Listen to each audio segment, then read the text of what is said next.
My name is Tiffany, and I'm 37 years old. My husband Joseph and I have been married for 15 years, and we have two boys, Daniel, who's 13, and Ethan, who's 10. Life for us was always about juggling work and family, especially because Joseph's family owned a house cleaning business that had been in the family for 3 generations. The company had a good reputation in our town, a legacy built by Joseph's grandfather, who founded the business with a simple idea. Treat your employees with respect, and they'll take care of you. And that's exactly what happened, for a while at least. The company had grown steadily over the years.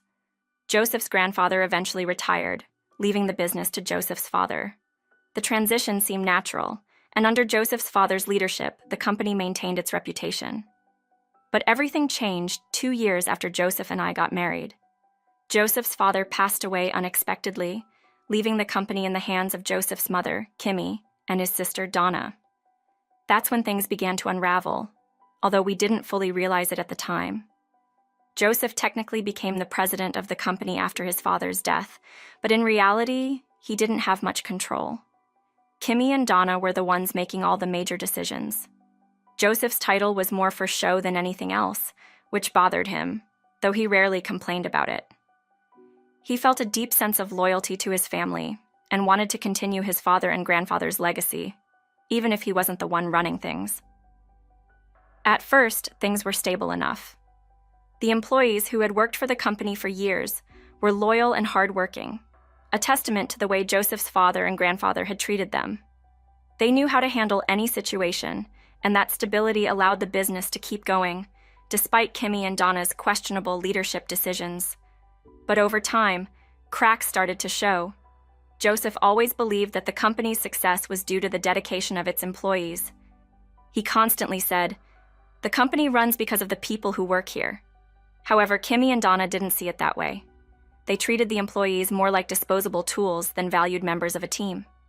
Joseph often came home frustrated, venting about how Kimmy and Donna ignored his advice and undermined the hardworking staff. It was like they didn't understand or didn't care that the employees were the backbone of the business. I wasn't involved in the family business. I had my own job working at City Hall, and I didn't fully understand the inner workings of the cleaning company. But I could see how much it weighed on Joseph. He wanted to fix things, to make sure his family's business thrived and that the employees were treated fairly, but his hands were tied. Kimmy and Donna controlled everything, and Joseph had little power to change that. Things took a turn for the worse when my father got sick. We found out in the summer that he had a serious illness, and by the end of autumn, he was hospitalized. The doctors did what they could, but my father didn't make it to the new year. Losing him was devastating for me, and I felt lost trying to cope with the grief. I took Daniel and Ethan to my childhood home to be with my mother and help plan the funeral. Joseph stayed behind, buried in work, but he promised he'd join us as soon as he could. The days leading up to the funeral were a blur of emotions. I was heartbroken, trying to stay strong for my boys and my mother, who looked utterly drained from the loss of her husband. I kept hoping Joseph would arrive soon, but I knew how busy the family business was during the winter months. He assured me he'd make it, but as the funeral approached, I started to worry. Joseph finally arrived late the night before the funeral, looking exhausted and worn out.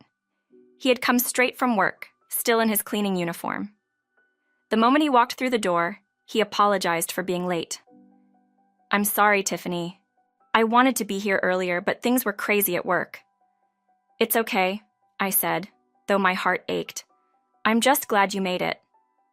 Joseph paid his respects to my father, standing by the coffin with his eyes closed in silent prayer. Watching him, I felt an overwhelming surge of emotion. The tears I had been holding back finally broke through. Joseph wrapped his arms around me, and for the first time in days, I allowed myself to fully grieve. Having him there made everything a little more bearable.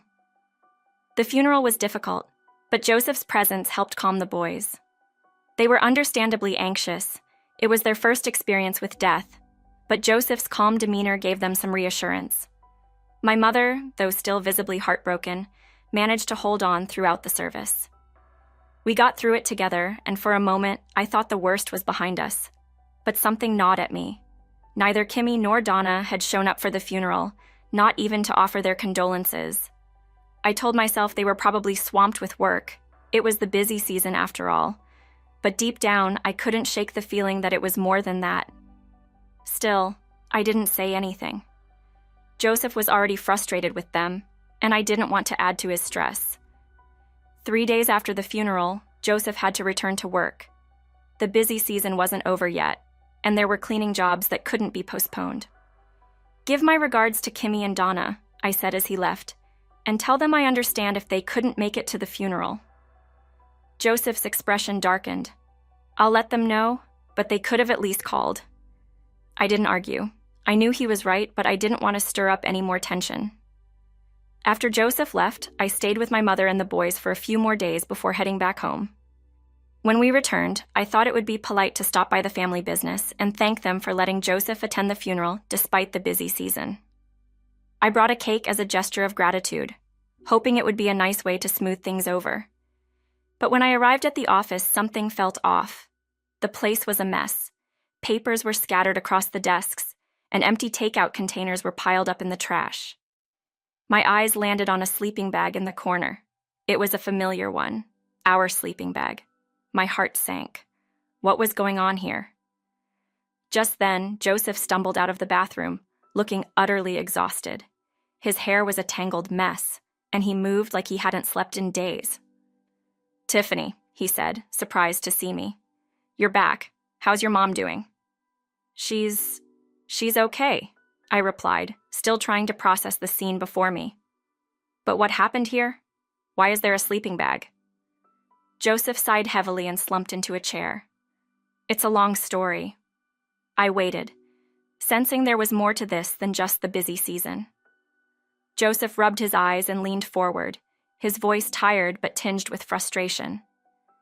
"The employees collected some money to buy a gift for your father, but instead of using it for that, Mom and Donna, well, they took the money and went on a trip." My mind reeled. "What? They took the gift money?" Joseph nodded grimly. "Yeah. When I got back from the funeral, the house was empty. I called them and they told me they were on vacation. Said they came into some extra money. They were talking about the money the employees had collected." I was stunned. How could they be so thoughtless? Not only had they skipped my father's funeral, but they had also used the money meant to honor him for their own leisure. I felt a wave of anger rise inside me, but when I looked at Joseph, all I saw was exhaustion and disappointment. "I'm sorry, Tiffany," he said softly. "I know it's not right. I tried to talk to them, but they just laughed it off, said I was overreacting, that it was the busy season, and they needed a break." I reached out and rubbed his back, trying to comfort him even though I was seething inside. Joseph had been working nonstop, barely taking a break since the night before the funeral, and now this. Kimmy and Donna's complete disregard for their own employees, for my father and for Joseph, was beyond comprehension.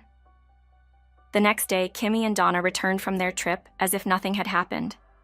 They walked into the office, smiling and cheerful, with bags full of souvenirs. "We're back," Kimmy announced, handing me a towel as a souvenir. "Did the funeral go well?" I stared at her, speechless. How could they be so casual, so indifferent? Joseph, however, had had enough. He confronted them right then and there. "Mom, Donna, I can't do this anymore. I can't keep pretending everything's fine. I'm leaving the company." Kimmy's face twisted in disbelief. "What are you talking about? You can't leave. This is a family business. You're supposed to pass it down to your sons." Joseph shook his head, his voice steady. "If my children decide they want to be part of the business one day, that's their choice. But I can't keep working here, not like this. I don't trust you two anymore." Donna scoffed. "You're being dramatic. You can't just quit." But Joseph was resolute. "I can, and I will. This company isn't what it used to be. You've lost sight of what Grandpa and Dad built. I won't be part of something that disrespects its employees and treats people so callously." I stood by Joseph's side, silently supporting his decision. It wasn't an easy one to make, but it was the right one. Kimmy and Donna didn't apologize or even try to understand. Instead, They were more concerned about what would happen to the business without Joseph. But Joseph had already made up his mind, and there was no turning back. Leaving the family business was a huge step, and we both knew it wouldn't be easy. Joseph decided to start his own cleaning company, using everything he had learned from his years working in the family business. The first year was tough, really tough. We struggled to make ends meet, and there were times when we wondered if we had made a huge mistake. But Joseph worked hard, and little by little, his reputation for meticulous work and fair treatment of employees spread. By the second year, things started to improve. We had regular clients, and the business was growing. By the third year, we were doing so well that we had to hire more staff. Joseph's dedication and commitment were paying off, and his business was thriving in a way that his family's company hadn't in years. Then one day, we received news that Joseph's grandfather had passed away. Even though we had distanced ourselves from his family, we knew we had to attend the funeral. Joseph's grandfather had been a huge influence on him, and it was his teachings that had shaped Joseph's work ethic and values. When we arrived at the funeral, the atmosphere was tense. Kimmy and Donna were there, of course, but they barely acknowledged us. It was clear that they still held a grudge about Joseph leaving the company, but we didn't let it bother us. We were there to pay our respects to the man who had built the business from the ground up. During the service, Joseph ran into some of the employees from his family's old company. They looked worn out and discouraged, and as they talked, Joseph learned that things had only gotten worse since he left. Kimmy and Donna had cut salaries, reduced bonuses, and pushed the employees harder than ever. Morale was at an all-time low, and many of the staff were planning to leave. That's when something incredible happened. A few of the employees approached Joseph and asked if they could come work for him. They were tired of being treated poorly, and they saw Joseph's new company as a fresh start, a place where they would be respected and valued. Joseph was surprised, but he welcomed them with open arms. He knew how skilled they were, and having them on board would only strengthen his business. Kimmy and Donna, however, were furious. When they found out that their employees were leaving to join Joseph, they confronted us at the funeral, accusing Joseph of stealing their staff and trying to sabotage their business. But Joseph didn't back down. He calmly explained that the employees were leaving because of how they had been treated, not because of anything he had done. The confrontation was ugly, and it was hard to watch. But in the end, Joseph stood his ground, and Kimmy and Donna were left with nothing but their bitterness. Over the next few months, Joseph's business flourished even more with the addition of the new employees. By the fourth year, we had expanded to multiple locations, and our reputation in the community was stronger than ever. Meanwhile, Kimmy and Donna's company continued to decline. They had lost the respect of their employees, and without Joseph's steady hand, the business eventually collapsed. It was a bittersweet moment when we heard that Kimmy and Donna's company had closed its doors for good. Part of me felt sorry for them. They had been given every opportunity to succeed, but they had squandered it with their selfishness and poor management. But at the same time, I couldn't help but feel relieved. Joseph had made the right choice by walking away, and our family was better off because of it. Now, as I look back on everything we've been through, I'm grateful for the journey. It wasn't easy, but it taught us the importance of standing up for what's right, even when it's difficult. Our children have grown up watching their father build something from the ground up, and they respect him for it. They've learned the value of hard work, integrity, and treating people with kindness. If one day our boys decide to join the family business, I'll support them wholeheartedly. But it will be their choice, just as it was Joseph's choice to break free from the toxic environment of his family's company.